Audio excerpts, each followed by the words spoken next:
yakin bahwa semua orang membutuhkan topik yang akan kita bicarakan.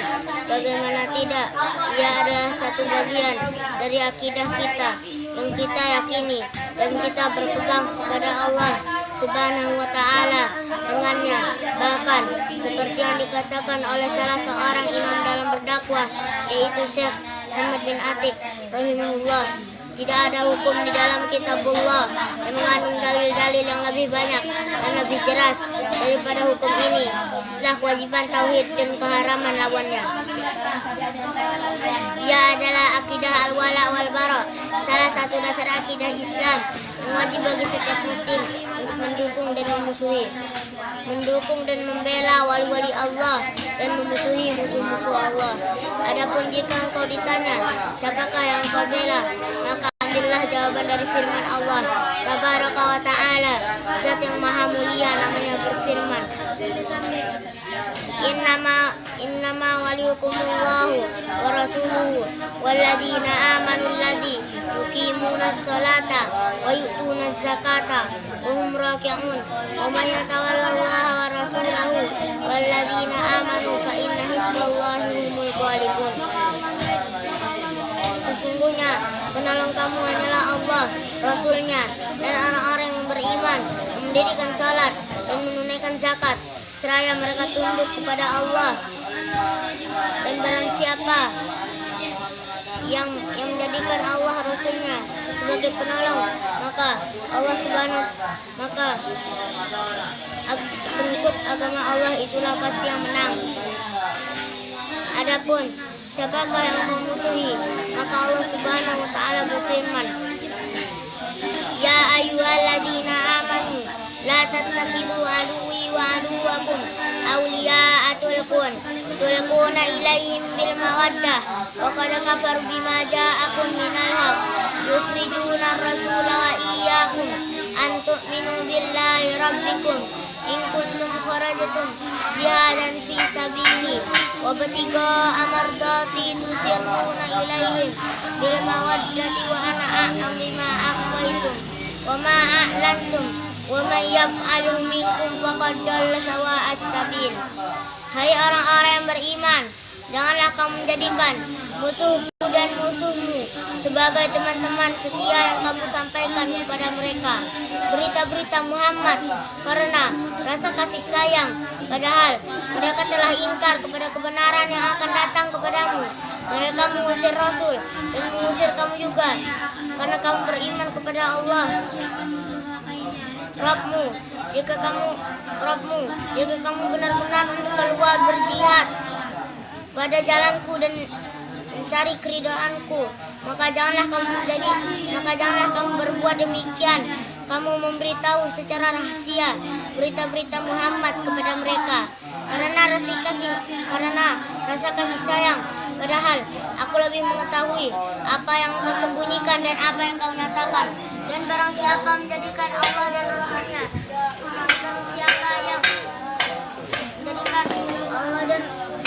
barang siapa yang di antara kalian yang melakukannya, maka dia telah tersesat dari jalan yang lurus.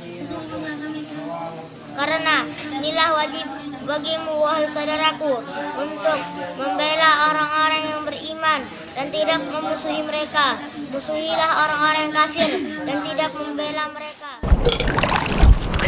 Alhamdulillah, wassalatu wassalamu ala rasulillah wa ala alihi wa ashabihi wa man tabi'ahum bi ihsanin ila yaumil qiyamah, amma ba'd.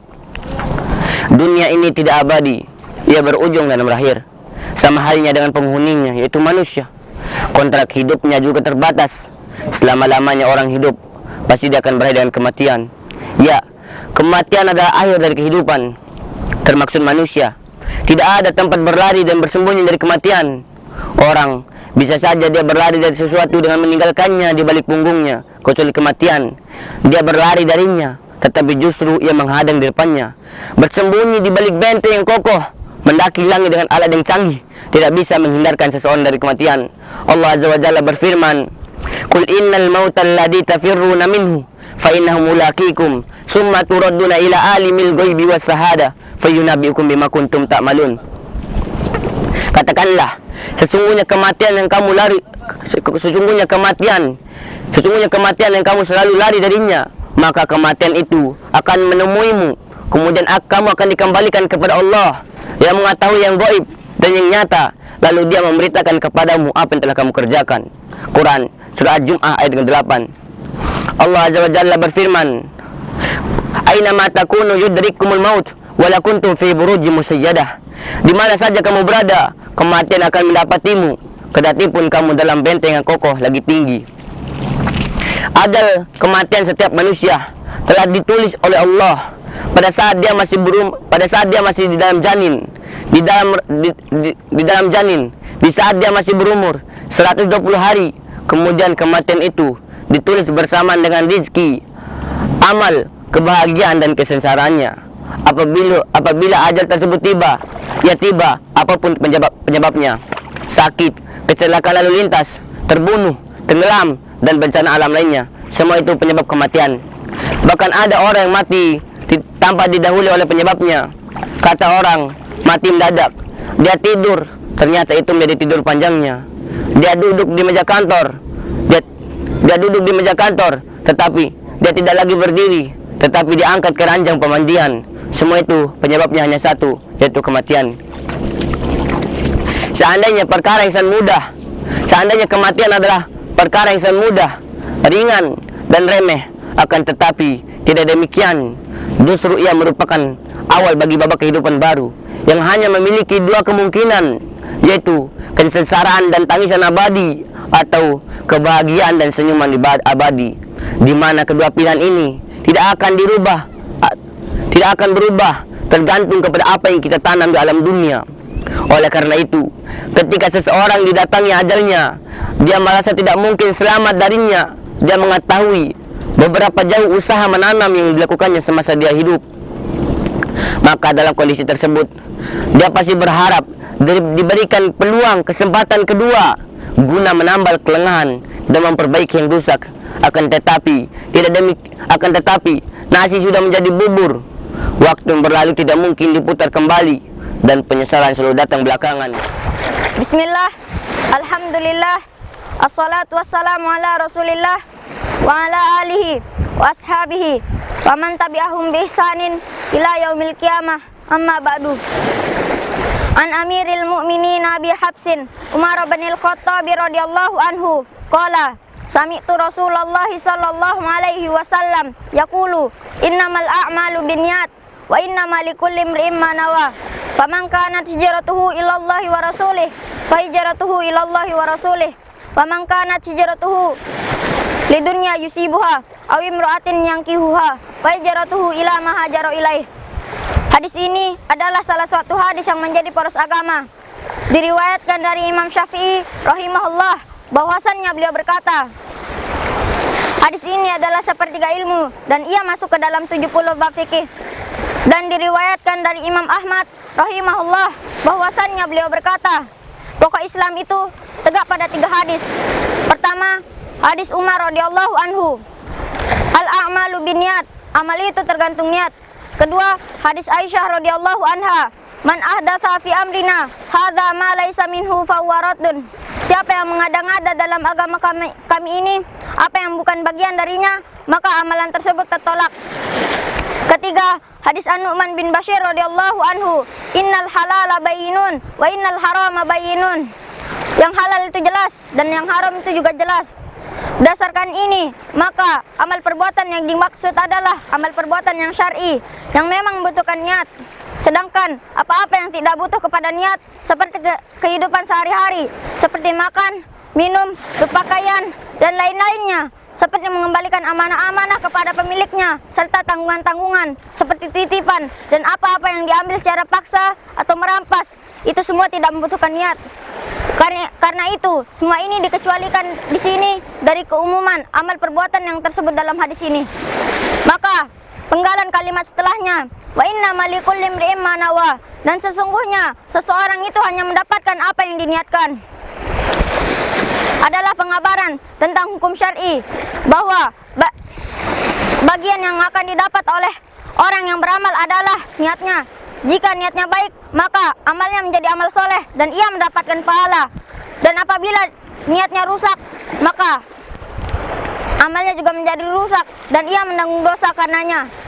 Ada kemungkinan asumsi lain dari penggalan al-amalu biniat, yaitu amalnya menjadi amal soleh atau rusak, atau diterima atau ditolak, atau diberi pahala atau tidak diberi pahala adalah berdasarkan niat.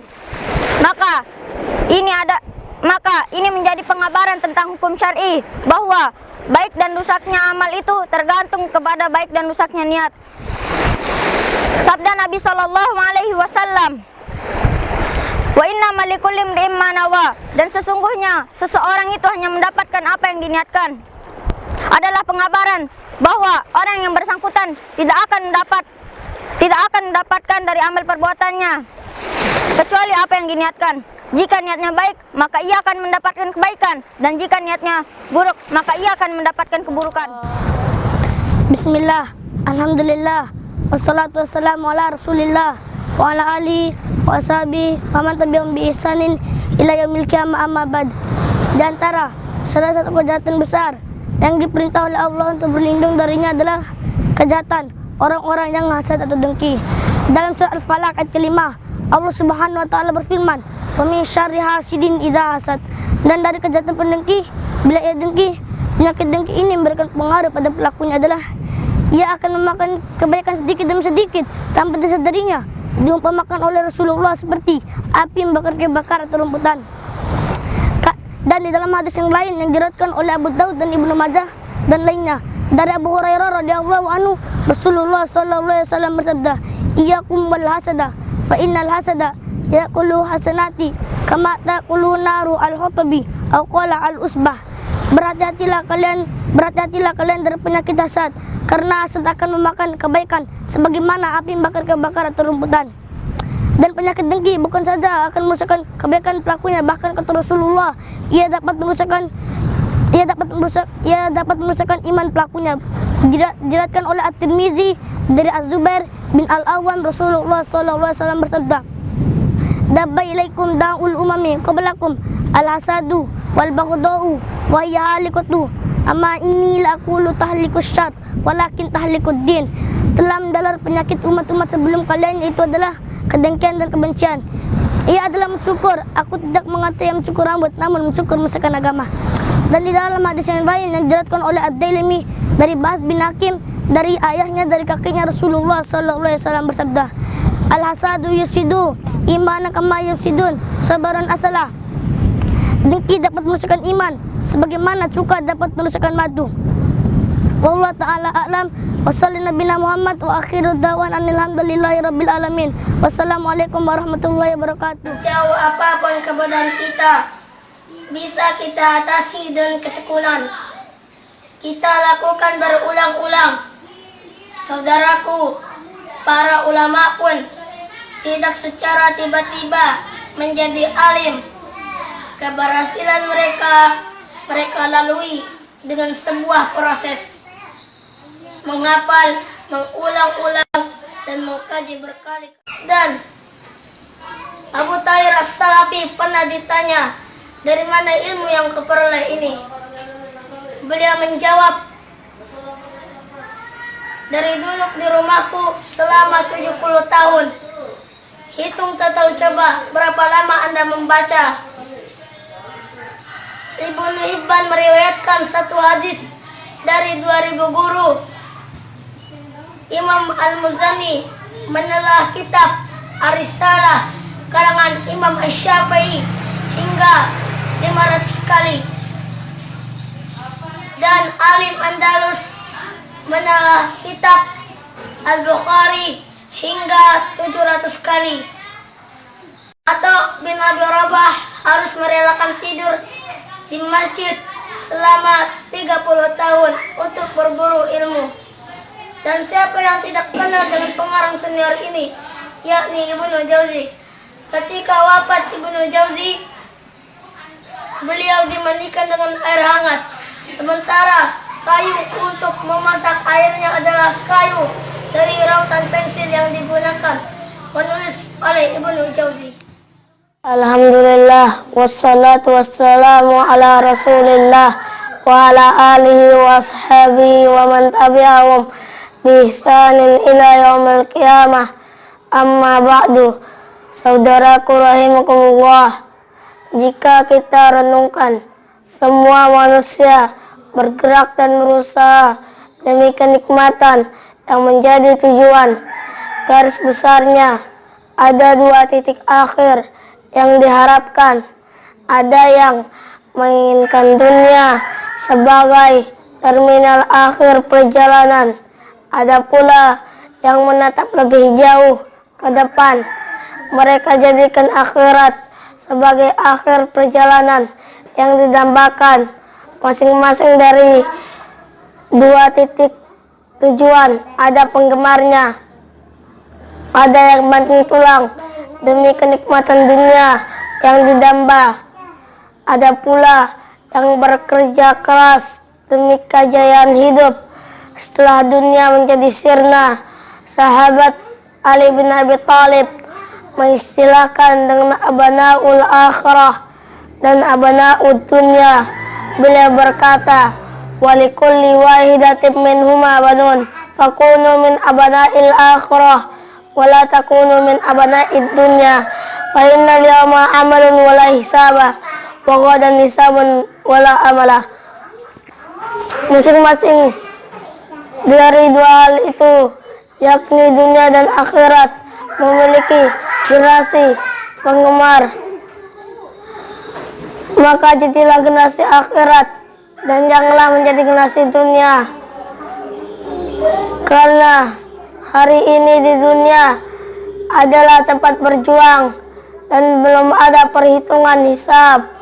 Sedangkan besok di akhirat adalah hari perhitungan dan belum ada lagi amal. Sahih Al-Bukhari. Saudaraku rahimakumullah, orang yang cerdas akan menjatuhkan pilihan akhirat sebagai negeri tujuan yang didambakan. Allah berfirman, wal akhiratu khairu wa baqa. Sedang kehidupan akhirat itu lebih baik dan lebih kekal. Quran surat Al-A'la ayat 17. Jenis kenikmatan yang tersedia terlampau hebat untuk dibayangkan. Masa mengenyam kelezatannya kekal, tiada batasan. Hanya orang bodoh yang rela kehilangan nikmat itu demi kenikmatan yang sangat sedikit dengan durasi waktu yang sangat sempit.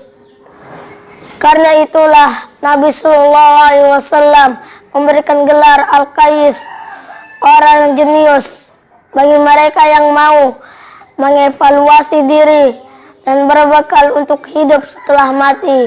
Wa akhiru da'wana alhamdulillah. Wassalamualaikum warahmatullahi wabarakatuh. Bismillah. Alhamdulillah. Wassalatu wassalamu ala asrafil anbiya'i wal mursalin wa ala alihi wa ashabihi wa man tabi'ahum bi ihsanin ila yaumiddin. Amma ba'du. Segala puji bagi Allah. Salawat dan salam semoga tercurahkan untuk Nabi dan Rasul yang mulia, keluarga, sahabat, dan orang-orang yang mengikuti mereka dengan baik hingga yaumil qiyamah. Amma ba'du.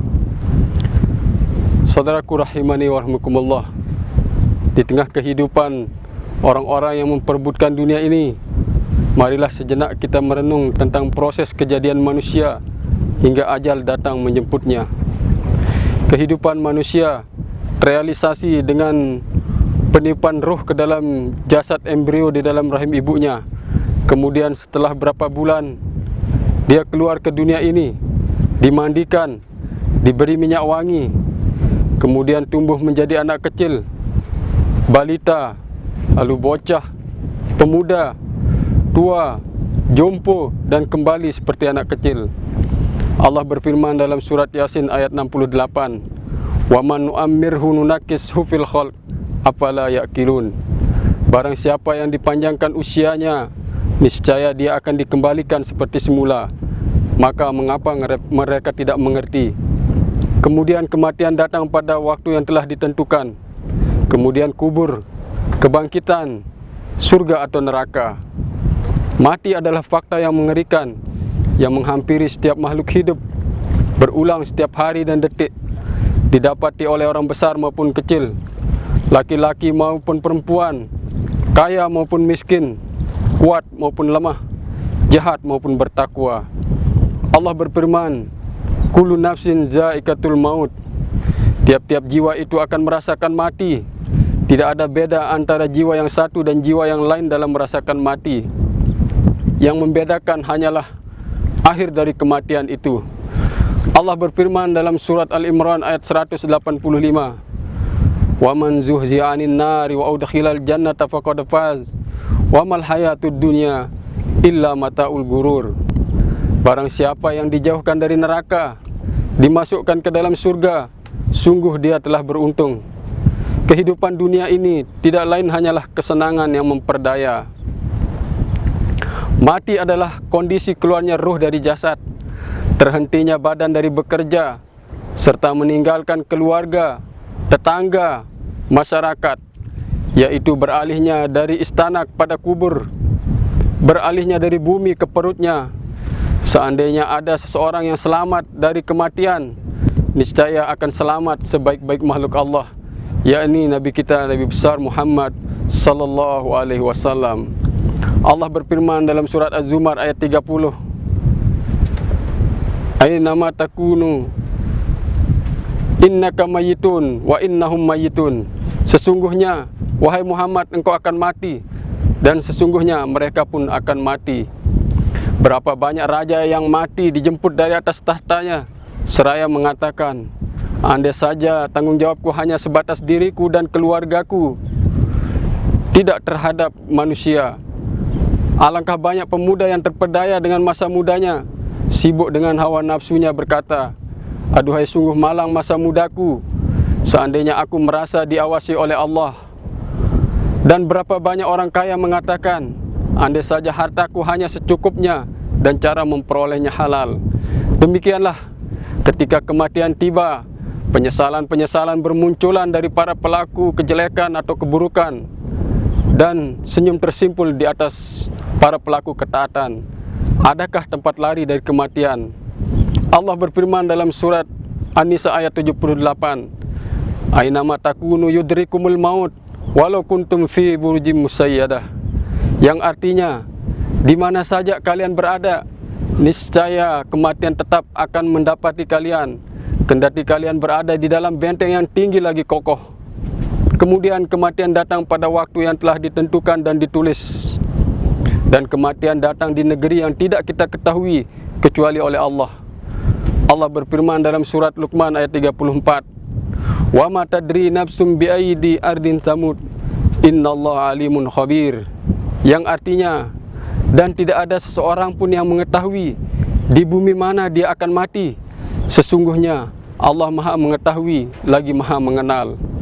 Dalam hadis Rasulullah sallallahu alaihi wasallam bersabda, iza aradallahu qabda ruhin abdin bi ardi ja'alahu qala biha hajatan. Jika Allah menghendaki mencabut ruh seorang hamba di sebuah negeri, niscaya dia dijadikannya di dalamnya. Yang wajib atas kaum muslimin untuk mengingat kematian, karena dia tidak tahu kapan ajalnya tiba. Karena itu Rasulullah sallallahu alaihi wasallam memerintahkan untuk memperbanyak mengingat kematian, seraya bersabda, aksiru zikro hazimil lazat, yang artinya perbanyaklah mengingat pemutus kenikmatan. Yang dimaksud pemutus kenikmatan di sini yakni kematian. Demikianlah yang bisa saya sampaikan, semoga bermanfaat untuk diri saya pribadi dan untuk jamaah sekalian. Subhanakallah wa bihamdika asyhadu an la ilaha illa anta astaghfiruka wa atubu ilaik. Assalamualaikum warahmatullahi wabarakatuh.